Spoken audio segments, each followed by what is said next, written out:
I was a really good student at Vanderbilt. I was vice president of the powerlifting team. I was president of the fraternity that I was in. I had a 3.8, I think, GPA, and I graduated in 3 years.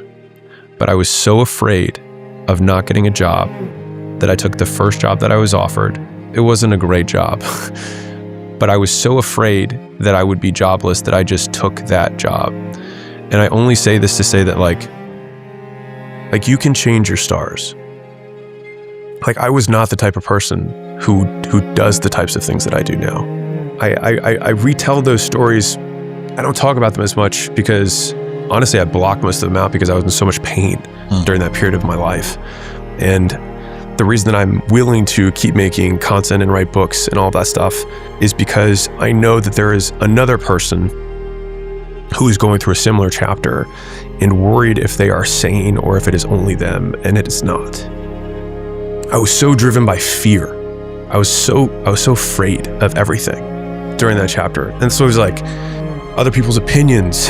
What if I fail? What if this doesn't work out? What if people make fun of me? Like, I had all this fear around it. And like, the emotionality that I have now towards it is because of a mix of pity and pride that I have for that young man, the young Alex that was going through that, because I'm proud that I made it through that, but I also pity the amount of pain that I was going through to make that jump.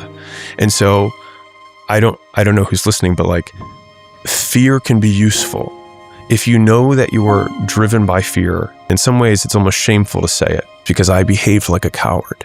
I was afraid of everything. I was afraid of failing. I was afraid of my dad's judgment. I was afraid of everything. And the flip that made it for me was just using that fear against something bigger, was that I was more afraid of looking back on my life and never having tried. And I knew that would be so empty, and I would be so filled with regret, and that I knew that I would beat myself up over it every single day as I got older, that existence was more terrifying to me than the practical consequences of me taking a step where I would fail. It's very easy for me to say now, of course, the downside's not that big. You'll just sleep on a friend's couch, whatever. But at the time for me, it was everything. Being you is for you, and you have to do it for you. And you also have to accept the consequences of being you. I didn't take care of my younger self. I didn't take care of him. So now I try and take care of my younger self. And I always try and tell people, look after yourself.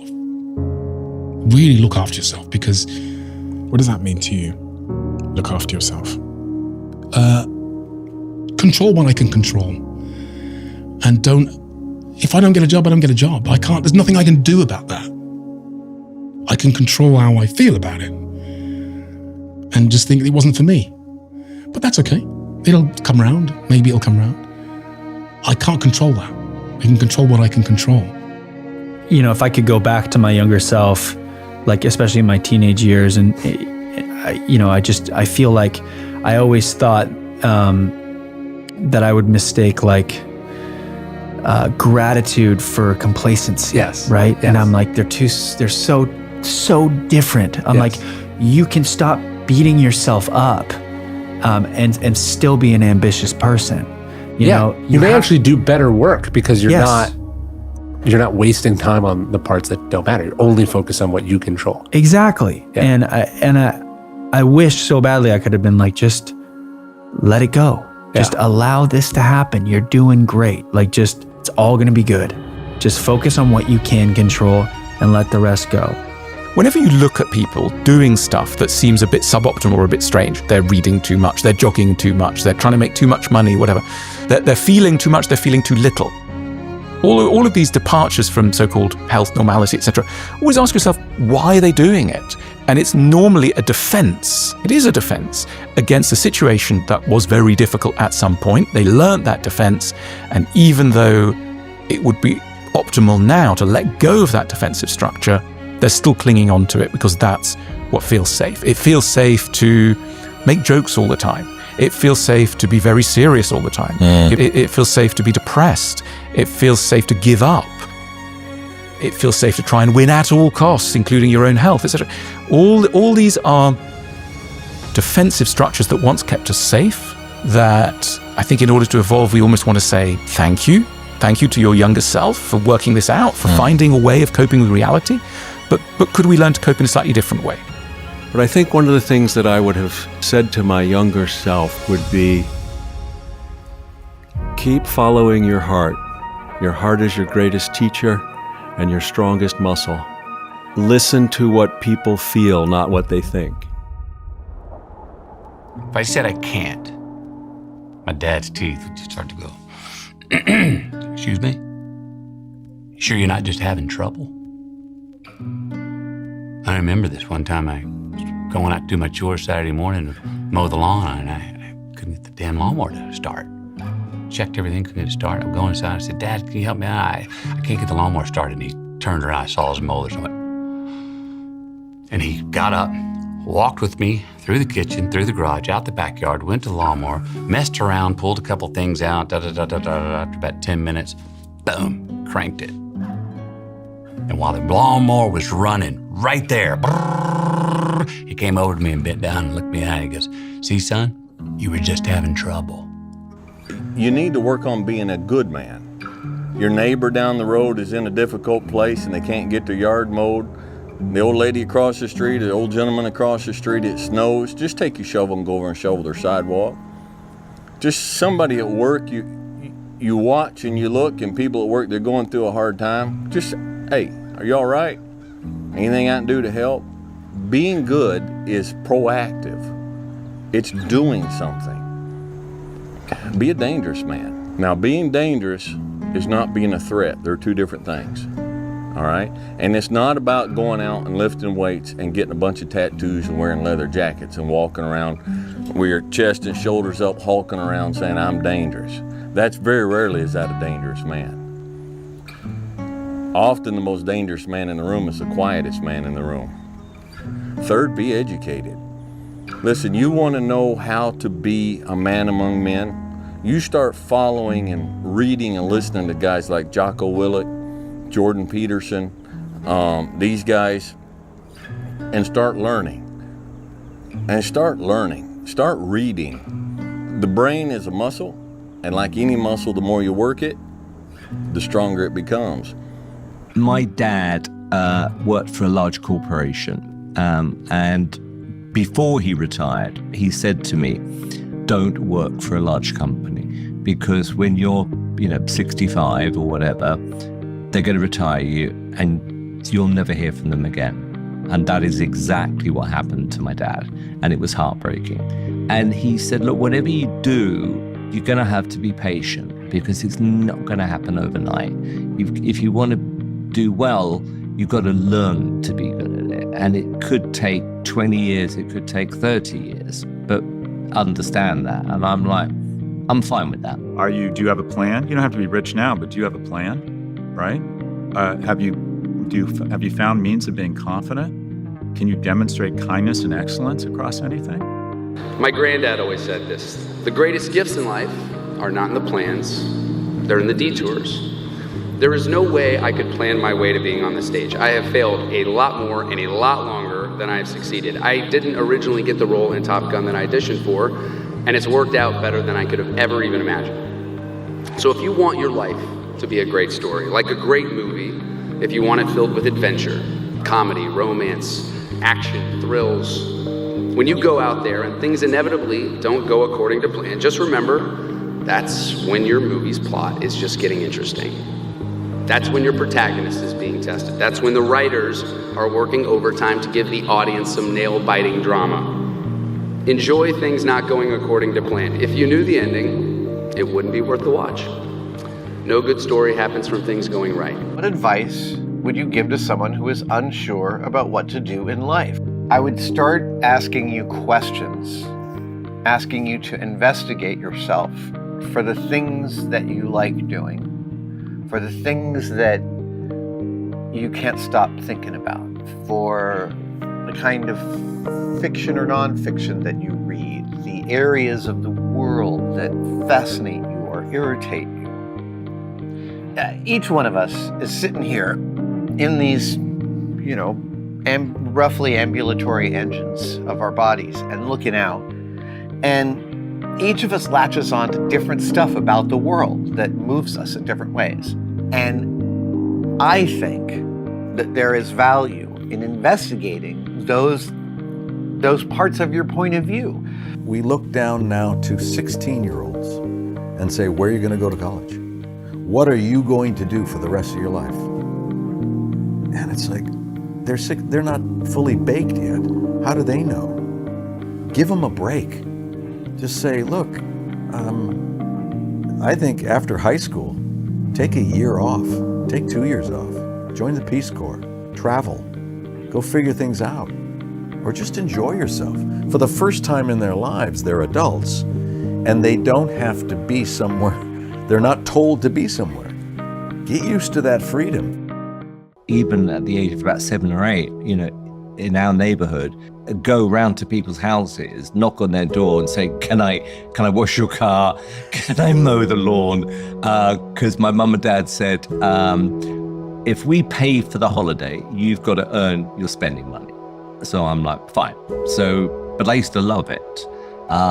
If you got 10 quid for like washing a car, I mean, it was like bingo. It was the best feeling. So the things that always stuck in my mind, and it was quite an odd thing to say to a 12-year-old. He said, everyone in life, Simon, has a sign on their head and it says, make me feel important.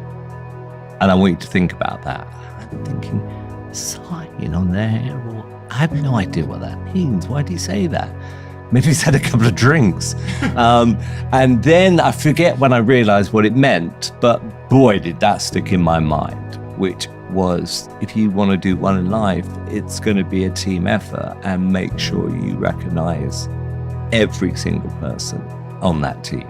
And so if I walk into a room, I instantly, I think pretty much from the point I understood it, is that I can walk into a room and I see everything in one moment. I see the person who's opening the door. I see the person who's doing a particular job. So in other words, I see the room always as a team. And you did that the minute you walked into this room, because there was 10 people here, from the person that opened the door, the person that got the coffee, the people, taking care of the cameras, and this is rare. And obviously I've done 300 of these conversations.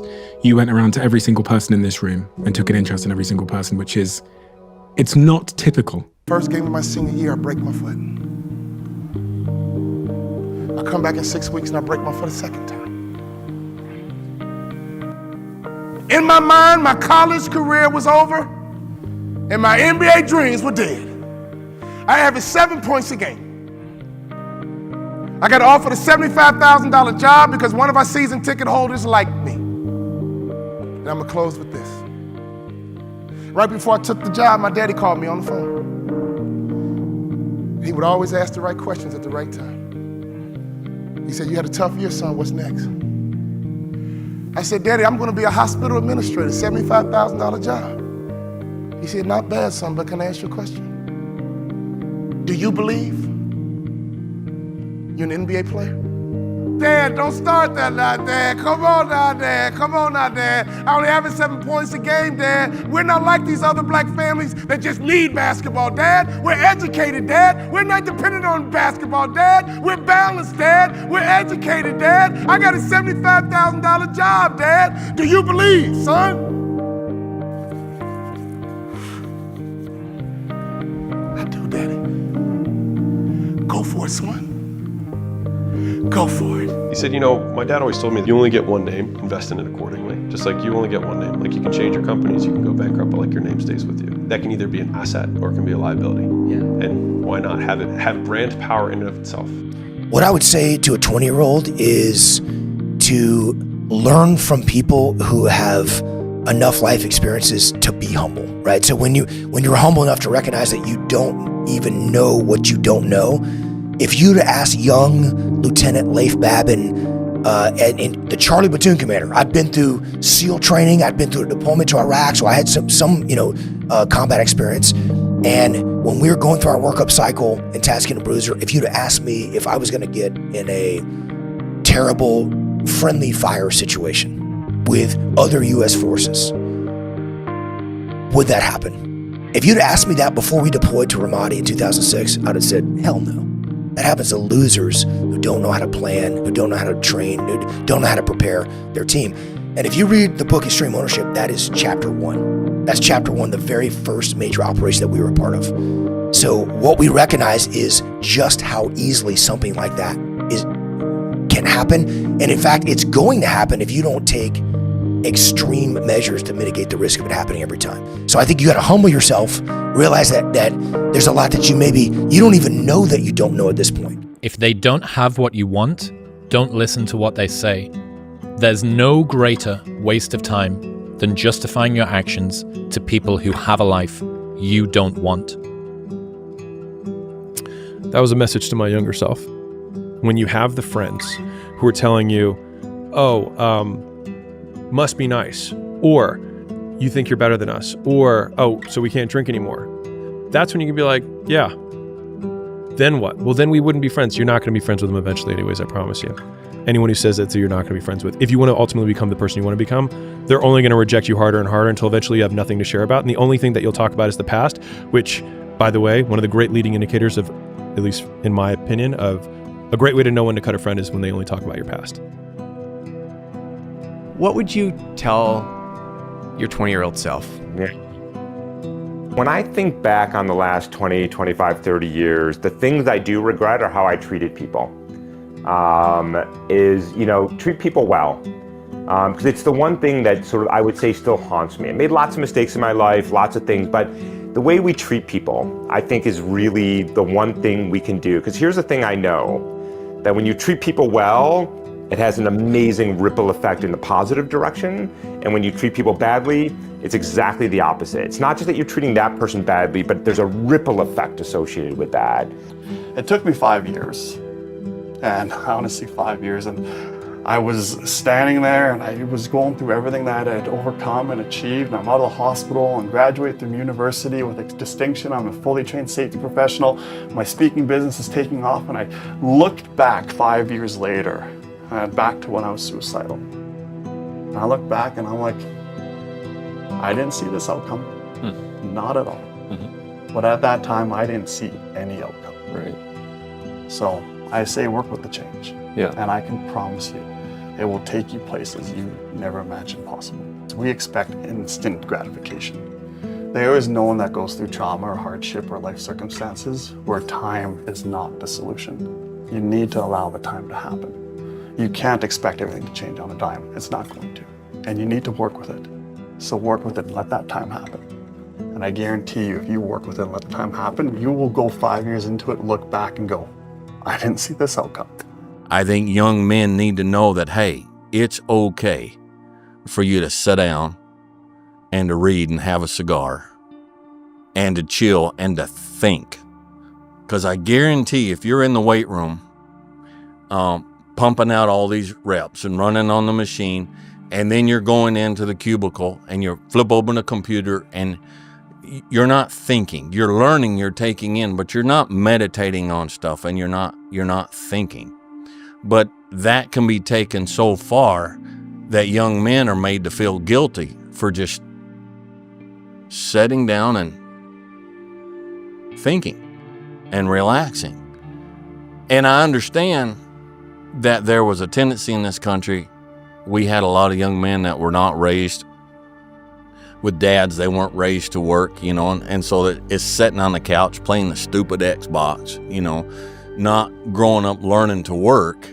So that pendulum went too far this way. So now you've got guys who, in order to counteract that, they swung the pendulum too far this way. And a balanced man needs to be somewhere in the middle. He needs to be able to work, to do what needs to be done, to improve himself. And he also needs to sit around by the fire in the backyard and have a cigar and read some Kipling and just stay balanced. There needs to be balance. What advice would you give to your younger self? The advice I would give to my 20-year-old self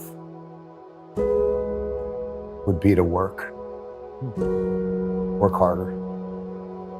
You know, even when it feels like the work isn't mattering, it will matter. You know, delayed does not mean denied. I know, young man, that you want things. Keep putting the work in. It's all about the work. Have faith and trust that the seeds that you plant today will grow into the tree that you want it to be. I know the reason I didn't have a long football career. It was because I didn't do enough work. I had chances when I was at San Jose State to stay the summer at San Jose, work out, get a job up there, and continue to train in a very structured and secluded environment. But I chose to go back to Southern California, where the beach was, where my dad was, where the drugs were, where the party was. So by choosing to do that and not being disciplined enough, not being focused enough. Slow down. Don't grow up too fast. My 18-year-old self, I wouldn't say he was reckless. Yeah. I wouldn't say he was the most responsible person, but I would tell him, slow down, be patient, and let it happen when it needs to happen. Yeah. Everything has a season. Okay. Society is a little different these days, but people they want the now. Yeah. It's like working out. I want to look like this now. I want this right now. Yeah. No, be patient. And would your 18-year-old self listen? Yes and no. That's the hard one. Yeah. Yes and no. Yeah. I can honestly tell you, because there's that stubborn side. I got this. I know what I'm doing. Yeah. And then there's the other guy. Yeah. Who needs the You know, advice? hey, you know, I need to take heed to that. So I would tell my 20-year-old self, do the work now. Work when you're tired, work when you're exhausted, work when you don't see results. But it's all like money in the bank. And that interest of the work will compound and you'll get what you want.